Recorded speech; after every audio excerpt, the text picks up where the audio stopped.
नमस्कार दोस्तों, मेरा नाम है अर्जुन और आज एक ऐसे टॉपिक पे मैं आया हूँ और मैं किसी को भी चैलेंज कर सकता हूँ। आई कैन चैलेंज किसी को भी दुनिया में जो मेरी बात का काट लेके आए, जो मेरी बात को गलत साबित करे।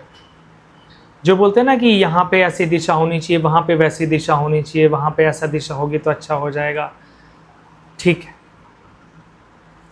ये बातें कैसी होती है मैं बताता हूँ आपको। तो बिना किसी बकवास की वीडियो स्टार्ट करते हैं, मुद्दे पे आ जाता है एकदम।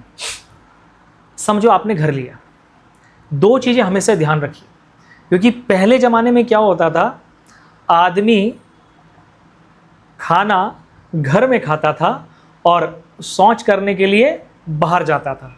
ठीक, तो आज के जो हम घर बनाते हैं उनसे तो पहले घरों का कुछ लेना देना था ही नहीं, ये तो आपको भी कंफर्म है।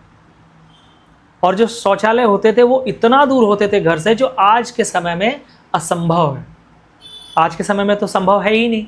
तो इसी मुद्दे पे बात करूंगा, एक एक बात को ध्यान से सुनना, और कहीं भी ऐसा पॉइंट लगे ना तो उस टाइम को लेकर ना नीचे कमेंट बॉक्स में बिल्कुल बताना मेरे को।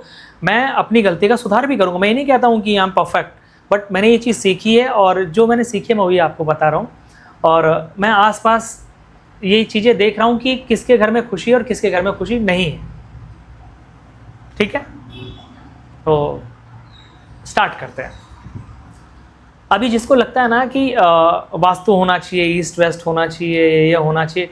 मान लीजिए आपने ईस्ट वेस्ट मतलब फेसिंग का घर ले लिया, आपने घर ले लिया ईस्ट वेस्ट फेसिंग का, लेकिन जो आपकी विंडोज़ हैं वो साउथ में ओपन हो रही है या नॉर्थ में ओपन हो रही है, तो आपको घर में धूप कहाँ से आएगी? धूप आएगी नहीं। मैं इसके पीछे कहानी भी बताऊंगा आपको। तो वास्तु जो होती है ना, आज के टाइम में अभी तो वास्तुशास्त्र लिखा नहीं गया है। वास्तुशास्त्र जो है वो तो प्राचीन समय में लिखा गया था, वो सही है, लेकिन किसके लिए है वो जानना जरूरी है। आज मैं एक छोटी सी कहानी बताऊंगा, बड़े ध्यान से सुनिए। एक बार क्या होता है, माता पार्वती यानी कि माता पार्वती शिव जी की पत्नी, जो नहीं जानते हैं, बहुत सारे ऐसे लोग भी हैं मेरे जो चैनल को देखेंगे जो कैथलिक होंगे, जो मुस्लिम होंगे। तो जैसे हम जानते हैं ब्रह्मा विष्णु महेश, ठीक है। तो माता लक्ष्मी को हम लोग धन की, वैभव की देवी मानते हैं, और जो भगवान शिव हैं वो वैराग्य को प्रकट करते हैं ना, कि वो तो वैरागी हैं, उन्हें धन संपदा, महल दुमहले से कुछ लेना देना नहीं है, वो मोक्ष के भगवान हैं। ठीक है, तो अब हम आते हैं मुद्दे पे। तो एक बार क्या होता है, माँ, जैसे आज के समय में उस चीज़ को ना आज के समय से जोड़ के ले चलता हूँ। जैसे कि आप 3 दोस्त हो, आप में से एक दोस्त बिल्कुल फक्कड़ रहता है, एकदम मस्त रहता है, एक दोस्त के पास बहुत लग्जरी चीज़ें हैं, है ना। तो एक दोस्त को जब पार्टी देगा तो कैसे बोलेगा? मान लीजिए माँ लक्ष्मी है, माँ लक्ष्मी धन वैभव की देवी हैं, वो अपने वैकुंठ धाम में क्या करती है, सबको आमंत्रित करती हैं भोज के लिए। उसी भोज में आमंत्रित किया जाता है माता पार्वती को भी। अब माता पार्वती भी वहाँ आती हैं। तो माँ जो लक्ष्मी है, ऐसा कहानी में बताया गया है, तो जो माँ लक्ष्मी है वो अपना महल दिखा रही हैं कि देखो यहाँ पे ये है, यहाँ पे ये है, ऐसा करके पूरा महल का भ्रमण करा रही हैं लोगों को जो वहाँ पे विजिटर्स आए हुए थे। तो ऐसी बात करते करते देखो, एक होते कि महिला, हम कहेंगे कि नारी, एक प्राचीन समय से बात चली आई है कि नारी के पेट में ना बात पचती नहीं, तो इसी कारण वो बोल देते हैं कि भाई सबको दिखाती है। लेकिन अब ऐसा कुछ मतलब बात आ जाती है जहाँ पे माता लक्ष्मी ये कह उठती हैं कि अरे इनको क्या दिखाएंगे भाई, इनके पास तो कुछ है ही नहीं, इनके पास क्या है, ये तो कैलाश पर्वत पे रहते हैं और कैलाश पर्वत पे कुछ भी नहीं है, मतलब वो तो, और इन्हें महल दुमहले से क्या मतलब। अब ये बात जो है माँ पार्वती को चुभ जाती है। वहाँ तो कुछ नहीं बोलती हैं, क्योंकि भाई रेस्पेक्ट की बात है, वहाँ वो कुछ नहीं बोलती हैं, वो आ जाती हैं घर पे और वो उदास होकर लेट जाती हैं। अब 1 दिन हो गया, 2 दिन हो गया, 3 दिन हो गया, 4 दिन हो गए, 5 दिन हो गए। अब इस बात पे मेरा तो फ़ोन ये थोड़ा सा ऐसा हो जाता है, तो दिन बीतते हैं, तो भगवान को थोड़ा सा ऐसा लगता है कि भाई क्या बात है, आप मुझसे बात नहीं कर रही हो, आप मुझसे नाराज़ हो। क्योंकि जो वाजिब कहते हैं ना कि कोई ऐसी चीज़ होती है ना कि भाई कोई एक ऐसी बात की भी आदमी के चेहरे पे आ जाती है कि कुछ ना कुछ तो प्रॉब्लम चल रही है। माँ बोलती है कुछ बात नहीं है, क्योंकि माँ पार्वती ने विवाह भी इसी शर्तों पे किया था। भगवान शिव ने बोला था कि देखो भाई, ना तो मेरे पास महल है, ना मेरे पास दुमहला ना महल, कुछ नहीं है, मैं तो पक्कड़ हूँ।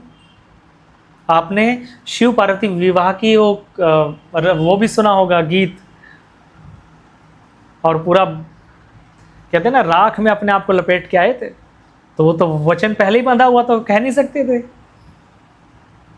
मतलब ये माँ पार्वती की बहुत बड़ी बात थी, वो नहीं बोली कुछ भी।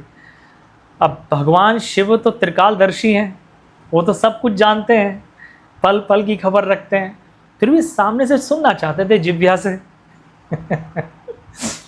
बताऊंगा, एक मुद्दे पे आऊंगा, मैं वास्तुशास्त्र पे ही हूँ अभी भी, मैं अलग नहीं भटका हूँ दोस्तों, तो इस पे रहना ज़रूर। अब ये बात वो मन में तो जान लेते हैं कि क्या बात है, पर वो माँ पार्वती से सुनना चाहते थे। तो माँ पार्वती बोली कि आप नाराज हो जाएंगे, आप कर नहीं पाएंगे। बोला अरे हम तीनों लोकों में हमारा डंका है भाई, और मैं आपको वचन देता हूँ, अगर आप जो बोलोगी मैं कर दूंगा मैं वो चीज़। अब माँ पार्वती बोल ही देती हैं कि मुझे एक ऐसा महल बना के दीजिए आप, जो ना तीनों लोकों में है, ना आसमान में, पाताल कहीं ना हो, मतलब दुनिया का सबसे अच्छा सुंदर महल बना के दीजिए। अब भगवान शिव तो समझ गए थे। भगवान शिव ने तब भी कहा कि देखो मैं महल तो तुम्हें बना के दे दूंगा, लेकिन हम उसमें ना रह नहीं पाएंगे, हम उसमें रह नहीं पाएंगे। तो माँ पार्वती बोली क्यों? क्योंकि जो ये आप महल ले रही हो ना, आप दूसरे को नीचा दिखाने के लिए, मतलब होता है ना कि हमारी भावनाएं आहत हुई, हमारी जो इनर फीलिंग्स है उसको हम कहते हैं ना कि दूसरे को नीचा दिखाने के लिए हम कुछ चीज़ कर रहे हैं ना, हमारे अंदर का जो वास्तु है वो गड़बड़ा गया है। तो माँ पार्वती बोली नहीं, मेरे को तो चाहिए। तो रातों रात क्या करते हैं भगवान शिव, जो दुनिया के आर्किटेक्ट हैं, आपने देखा होगा किसी फैक्ट्री में या कोई भी जो नया काम स्टार्ट होता है, वहाँ पे विश्वकर्मा भगवान मैन्युफैक्चरिंग यूनिट में उनकी पूजा की जाती है। तो जो त्रिकालदर्शी हैं भगवान शिव, वो विश्वकर्मा भगवान को अपॉइंट करते हैं। तो विश्वकर्मा भगवान के 3 काम, जगह ढूंढना है, कंस्ट्रक्शन करना है, दिशा देखनी है। सबसे पहले उन्होंने दिशा देखी कि भाई कहाँ एकदम अलग होना चाहिए। तो श्रीलंका जो है एकदम साउथ में है, समुंदर ही समुंदर है। फिर दिशा भी बड़ी प्यारी दिशा थी साउथ, जिसे आप आजकल गलत मानते हो, उनके हिसाब से सही थी। और रातों रात वो महल का निर्माण कर देते हैं, क्योंकि इच्छा से कर सकते थे ना उस टाइम पे, तो महल का निर्माण हो जाता है।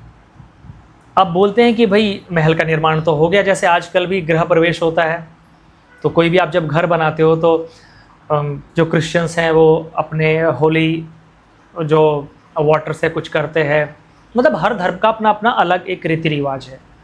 तो as per Hindu, as per सनातनी, वो कहते हैं कि मुझे सबसे अच्छे ऋषि से ना इसका उद्घाटन करना है, इसमें हवन कराना है गृह प्रवेश के लिए। तो मैंने जो बताया कि सबसे जो अच्छे ऋषि थे उस टाइम पे, सर्वश्रेष्ठ ऋषि वो थे विशर्वा ऋषि, जो रावण के पिता थे और केकसी के हस्बैंड। उनको बुलाया गया, उन्होंने हवन किया। हवन करने के बाद सुबह आई दक्षिणा देने की बारी। माँ पार्वती भी थी, सब थे, और सपनों से सुंदर महल बन के तैयार हो गए। अब वो दक्षिणा देने की बारी, तो मन में ना विशर्वा ऋषि के लालच आ गया कि क्या मांगू क्या मांगू। उनके मन में चल रहा था कि मैं महल ही मांग लेता हूँ, लेकिन जिह्वा से नहीं बोल पा रहे थे कि तुम्हारा अंत हो जाएगा भाई, भगवान शिव हैं, भगवान शिव ने खुद के लिए बनाया, तुम इनसे कैसे मांग सकते हो। अब उन्होंने उनके मन की बात पढ़ ली फिर भगवान शिव, क्योंकि जिसके जीवन में जैसा लिखा हुआ है, भोलेनाथ जो है मोक्ष देने वाले हैं, उन्हें सांसारिक सुखों से कोई मोह नहीं है। उन्होंने बोला बोलो आप, क्योंकि उनको खुद को इच्छा नहीं थी। बोला हम त्रिकालदर्शी हैं, तीनों लोकों में हमारी ज़ुबान की कीमत है, यानी कि जिह्वा का जो मोल है, आप मांगो, जो आप मांगोगे मैं दूंगा। उन्होंने बोला कि क्षमा चाहता हूँ, मुझे मेरे मन में इस महल के लिए आ गया था कि ये मैं महल ही मांग लेता हूँ। आप तो बड़े हैं, आप तो और भी बना सकते हैं। अब उनको थोड़ा क्रोध तो आया, सबसे ज़्यादा क्रोध आया माता पार्वती को, क्योंकि माता पार्वती ने बनवाया था। तो मैं ये क्यों बता रहा हूँ, क्योंकि माता पार्वती का इंटेंशन ठीक, क्या बोलते हैं ना, भावनाएं ठीक नहीं थी। उसके बनाने के पीछे जो फीलिंग्स थी ना, इंटेंस, वो सही नहीं था। कहते हैं ना इंटेंस हमारा कैसा, हम किसी काम को कर रहे हैं तो किस उद्देश्य से कर रहे हैं। हम अगर हमारा उद्देश्य अच्छा है, सही है, दूसरे की भलाई में है, दूसरे को नीचा नहीं दिखाना है, तो वो जो कार्य है वो हमेशा सही होता है। और अगर हम दूसरे को नीचा दिखाने के लिए कार्य करते हैं ना, तो वो काम में कहीं ना कहीं अड़चन आती है और वो कार्य नहीं होता है। तो ये सिद्ध कर दिया विशर्वा ऋषि की जिह्वा ने कि भाई मुझे महल दे दो। अब भगवान ने ना चाहते हुए भी उसे वरदान दे दिया कि, लेकिन माता पार्वती ने उसे श्राप दिया कि ये सोने की जो लंका है ना, सोने की लंका बनाई थी विश्वकर्मा ने रातों रात, ये सोने की लंका एक दिन जल के खाक हो जाएगी। और आप सबको पता है कि सोने की लंका कैसे खाक हुई, वो कहानी तो मैं आपको नहीं बताऊंगा। आप समझे कि ये एक्चुअल में सोने की लंका थी किसकी। तो यहाँ आता है वास्तु। सबसे अच्छी जगह थी, सोने की लंका थी। ये बार बार मेरा फ़ोन ऐसा हो जाता है। सोने की लंका थी, सबसे अच्छा महल था, सबसे अच्छी लोकेशन थी, सारी दिशाएं अच्छी थी और परफेक्ट आर्किटेक्ट ने बनाई थी। लेकिन फिर भी माता पार्वती और शिव उसमें नहीं रह पाए, क्योंकि उनका जो अंदर का जो वास्तु था, जो अंदर का जो इंटेंस था, वो ठीक नहीं था। अगर आप इस बात से मेरी वाकिफ रखते हैं या इस बात को मानते हैं तो कमेंट में ज़रूर बताना। इसीलिए आज के दौर में आप अगर किसी को नीचा दिखाने के लिए घर बना रहे हो, ठीक है, किसी को परेशान करके पैसा आपने कमाया है और उससे आप घर बना रहे हो, लूट खसूट का पैसा है आपका, तो एक ना एक दिन वो सारा पैसा चला जाएगा और आप उस घर में कभी खुश नहीं रहोगे। ये आज मैं आपको कह रहा हूँ, आप स्टैंप लगा लीजिए। अगर आपने किसी की कमाई, किसी और की कमाई, किसी और की मेहनत का पैसा आपने लूट लिया है, या आपने उस पैसे का मतलब कहते हैं ना कहीं से गबन किया, गबन मतलब चोरी की है, गलत तरीके से पैसा कमाया है, तो डेफिनेटली आप उस घर में खुश नहीं रहोगे। आप अपने माँ बाप से झगड़ के उनसे पैसे छीन के वो घर ले रहे हो, आप उसमें खुश नहीं रहोगे। आपने अपने भाई का हक मार के वो पैसा लिया है, आप खुश नहीं रहोगे। आपने अपने भाभी, अपने बॉस मतलब किसी से भी आपने गलत तरीके से अगर पैसा कमाया है और उस गलत तरीके के पैसे से आप कहीं भी इन्वेस्टमेंट करोगे, आज आप खुश हो, आने वाले टाइम में आप खुश नहीं रहोगे। घर लेते समय दो चीज़ों का हमेशा ध्यान रखिए कि घर में धूप आती है कि नहीं आती है, और घर में हवा आती है कि नहीं आती है। दरवाज़ा कोई भी दिशा में रहे। और अगर इस बात को मेरी मान लोगे दोस्तों, छोटे घर में भी आपको खुशी मिलेगी, नहीं तो बड़े घर में भी नहीं मिलेगी। सबसे बड़ा उदाहरण बताता हूँ, पिछले 10 साल से, कहते हैं ना पिछले 10 ईयर्स से, आप अंबानी देख लीजिए, दोनों भाई कहाँ हैं, एक भाई की क्या हैसियत हो गई और एक भाई कहाँ पहुँच गया है, जबकि दोनों के घर बड़े हैं। खुशी कहाँ है, कौन से घर में खुशी, आप सबको पता है। तो इसीलिए कहता हूँ, बड़ा घर होना, वास्तु के हिसाब से होना, डजेंट मैटर। क्योंकि आज के टाइम में वास्तु मायने नहीं रखती है, क्योंकि आज हम घर में ही लैटरिंग करते हैं, और जहाँ हम रहते हैं अगर वो कहते हैं ना कि 1500 स्क्वायर फीट का घर है और उसी में हम रह रहे हैं, उसी में हम लैटरिंग कर रहे हैं, तो सिर्फ अपने अंदर के वास्तु को ठीक कर लीजिए। आपके घर की दिशा कोई भी दिशा में, कोई भी दिशा में आपका दरवाज़ा खुलता हो, सिर्फ 2 चीज़ें मेन है। देखो दोस्तों, एक धूप आनी चाहिए घर में, एक हवा आनी चाहिए। वेंटिलेशन सबसे इम्पॉर्टेंट है। बाकी आप कुछ मत करो, किसी के चक्कर में मत पड़ो, ये मैं आपको लिख के देता हूँ। और अगर कोई मुझे चैलेंज करना चाहता है तो आई एम रेडी। मिलते हैं नेक्स्ट वीडियो में। ऐसी ही वीडियोस देखने के लिए बने रहिए मेरे चैनल पे, और अगर कोई चैलेंज करना चाहता है तो आई एम रेडी यार। मिलते हैं नेक्स्ट वीडियो में। लाइक और शेयर सब्सक्राइब जरूर कर देना, लास्ट टाइम बोल रहा हूँ।